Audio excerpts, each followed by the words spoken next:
Hello everyone, my name is Danielle and I'm one of the Psych 121 ULAs. Today in class I heard that a lot of students were asking questions about classical and operant conditioning. So I just wanted to give you some tips and tricks to memorize the basics so that you can build up on your study skills when covering these two chapters or two sections for your Unit 2 exam. First thing I want to talk about is classical conditioning. So classical. We know that this is related to Pavlov. And we also know that classical is more involuntary. It's not something that we're consciously doing. We're not consciously conditioning ourselves to something. It's happening involuntarily. So with this, there's a couple components, and I like to think of classical conditioning kind of like a math problem. So you have all these components. We'll use green. So first, we have an unconditioned stimulus, and then we have a neutral stimulus, and we have an unconditioned response. So here, we're pairing the unconditioned stimulus to an unconditioned response. Then, eventually, if you pair these two things, so if we pair them, and then eventually, this will become a conditioned stimulus, which gives us a conditioned response. So really, if you were doing a problem like this on a test and you got stuck, what would you do? What I would do is this.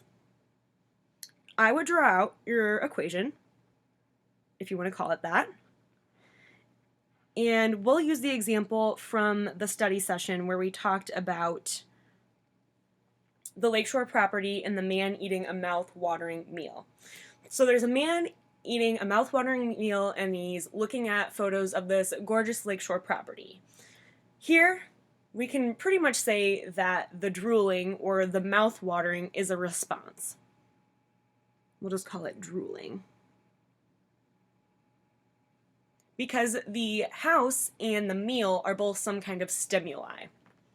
It's also important to remember sometimes if you get really stuck, some kind of response is usually some kind of emotion. That's pretty common. But whenever I'm doing this type of equation, what I would do is immediately drop this down and say, okay, so at some point, I know drooling will also be a conditioned response. So what naturally elicits drooling? Would it be the meal or the lakeshore property? It's most definitely the meal, because you're not born drooling whenever you see a house, right? Hopefully not. So over here we would have meal. And so the unconditioned stimulus is a meal, which gives us an unconditioned response, which is drooling. But over time, after pairing two items, our neutral stimulus, notice I'm saying neutral, not natural. This and this have a natural pairing, but this is a neutral stimulus in the middle here, which is the house. Because later the man goes to the house and suddenly he's drooling, even though he's not eating.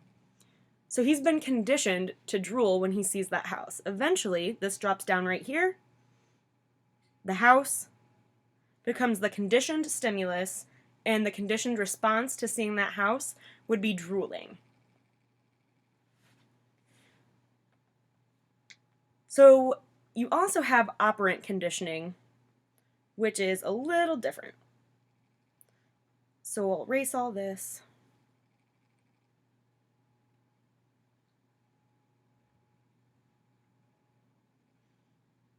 Alright, and we'll go ahead and make sure that's the right size.